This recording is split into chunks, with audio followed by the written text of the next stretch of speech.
So from Dollar Tree, you're going to want to grab yourself this double pack of wire wreath forms, and these are the 8-inch size, and it comes in a double pack.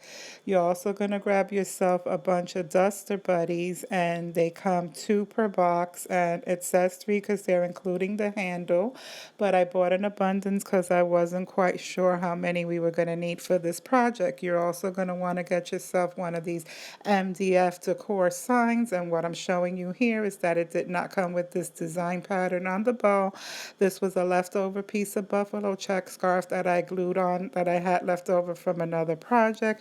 You're also going to need a glue gun and some glue sticks. So if you want to see how this all comes together, just continue watching.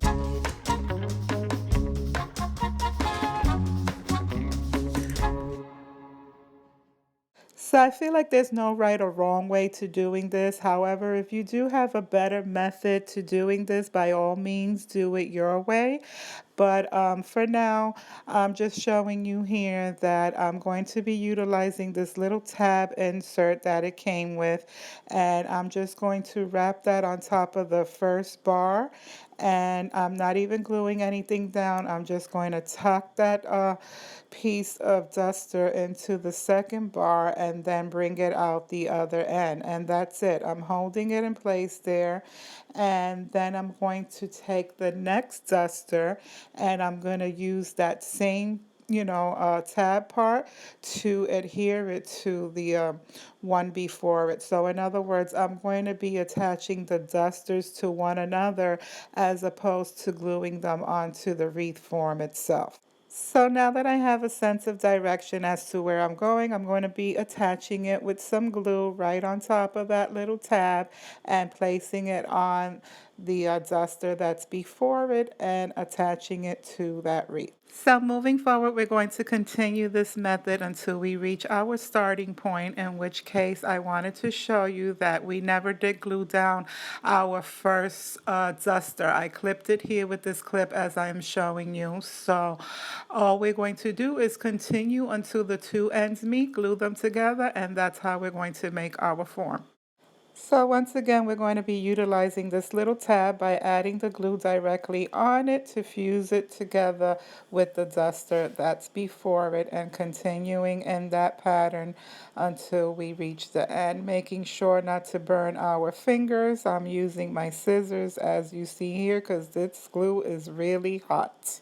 So now we're at our final and last duster, and so we're just going to be attaching just like all the steps before. I'm showing you the clip there. So we're just going to utilize that tab once again, adding a little glue to it so that we could connect it to the duster that's before it, and then we can finally remove the clip and shape our form. Sorry for being out of frame here, guys, but this is the last duster.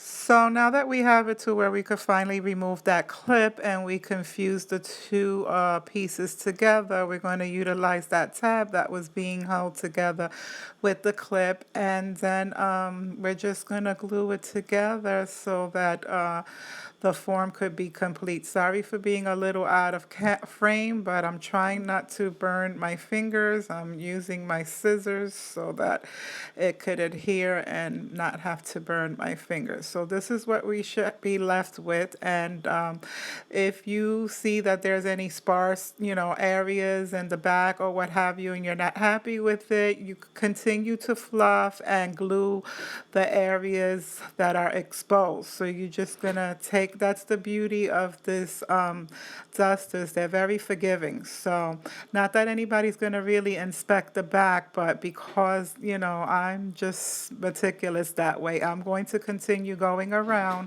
and gluing down any of the sparse areas that are showing any of the. So this is what you should be left with after you're done fluffing and primping. These are my two 8-inch wire wreath forms. And so now what I'm going to be doing is I'm going to be attaching them using some of these zip ties that I got from the Dollar Tree. And it was just this little multicolored pack with red and black in them. So we're going to use the white ones, of course, so that they won't show. We're going to turn our wreaths over to the back, and we're going to connect them by sliding them under that wire. I'm going to be using 2 for extra security. So here I'm just showing you that I'm just sliding those zip ties right underneath that wire form. And so I'm just basically situating both of the zip ties accordingly to where I can get even leverage. And then I just got to zip them through, and that's it. Once you're happy with the placement, you can now proceed to lock them in place so that you can cut off any excess portion of the zip ties. And it really is just that simple. Snip, and we're done. That's it. So I thought my camera was recording when I was adhering these zip ties to the snowman face, but apparently not. But what I did was add a generous amount of glue to each zip tie onto the particle board itself. And so now we're ready to adhere it to the wreath form, but not before removing these tags. So it might not be showing up too good on camera because of the white on white, but I am going to be zip tying these little zip ties on the MDF in a cross motion for extra security. So instead of zip tying them straight, I'm going to be making like a letter X so that I can lock them that way, and preferably they will stay in place. So here's a look at me locking them into place, and I'm just pulling it through accordingly and tightening it at the end. So here's a final reveal of how Sammy looks all put together. And yes, I did say Sammy. I feel like he looks more like a Sammy the Snowman as opposed to a Frosty the Snowman. I don't know, maybe it's just me, but he looks like a Sammy. So I'm calling him that. And I hope you guys enjoyed this video. Sammy and I are going to be hanging tough for the remainder of the holiday season. If you enjoyed this video, do not hesitate to give it a big old thumbs up. And if you're not already subscribed, I'd like to invite you to go on ahead and do so. Happy holidays from Sammy and I. Bye bye for now.